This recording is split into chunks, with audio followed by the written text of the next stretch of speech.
సదాశివసమారంభాం వ్యాసశంకరమధ్యమాం అస్మదాచార్యపర్యంతాం వందే గురుపరంపరాం.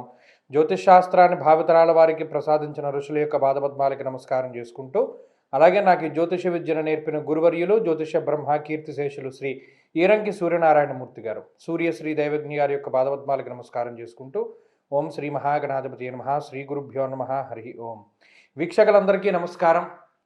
మకర రాశి వారికి గత వారంతో పోల్చుకుంటే ఉగాది ప్రారంభమైనటువంటి ఈ వారంలో గ్రహస్థితుల్లో కొంత మార్పులు వచ్చాయి. అనుకూలించేటువంటి గ్రహాల యొక్క సంఖ్య పెరిగింది. ఇప్పటికి 2వ స్థానముందు రాహువు బుధుడు యోగిస్తూ ఉన్నారు.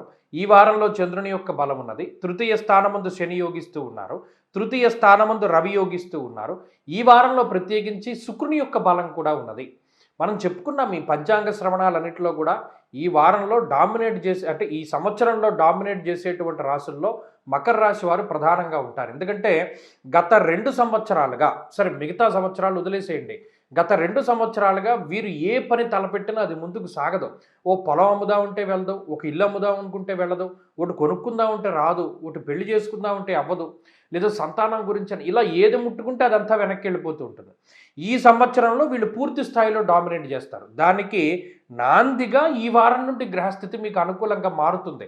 శుక్రుడు చతుర్థ స్థానంలోకి వెళ్ళడంతో ఉద్యోగపరమైనటువంటి మార్పులు, వ్యాపారపరమైనటువంటి మార్పులు, ఆరోగ్యపరమైనటువంటి ఇబ్బందుల నుండి బయటపడుతూ ఉండడము, లేదా ఆకస్మికమైనటువంటి అవకాశాలు. ఇక్కడ ప్రధానంగా చెప్పుకోదగ్గ విషయం ఏంటంటే అవకాశాలు.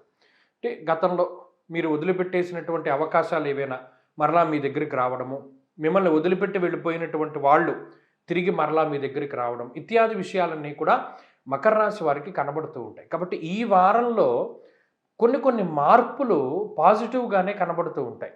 ఓకే, ఈ మార్పు జరుగుతోంది, పలానా వాళ్ళు మన జీవితంలోకి వచ్చారు, గతంలో ఇది మనం వదిలేసాం, మరలా అది మన దగ్గరికి వచ్చింది అనేటువంటి విషయాలు మీకు తెలుస్తాయి. అలాగే ఇందాక చెప్పినట్టు ఆర్థికపరమైనటువంటి పురోగతిని సాధించడానికి అనేక రకాల అవకాశాలు వస్తూ ఉంటాయి. అదృష్టం అన్నది జీవితంలో తోడవుతూ ఉండడం కూడా ఆశ్చర్యాన్ని కలిగిస్తూ ఉంటుంది. కాబట్టి మకర రాశి వారికి ఈ వారం నుండి అదృష్టం అనేటువంటిది ప్రారంభమవుతూ ఉన్నది. రాబోయేటువంటి కాలంలో దాని తాలూకు ప్రతిఫలాలను కూడా మీరు అనుభవిస్తూ ఉంటారు. మీరు మరింత అనుకూలమైనటువంటి ఫలితాలను సాధించడానికై ఎక్కువగా ఈ రాశి వారు అమ్మవారికి సంబంధించినటువంటి ఆరాధన చేస్తూ ఉండడం చెప్పదగినటువంటి సూచన.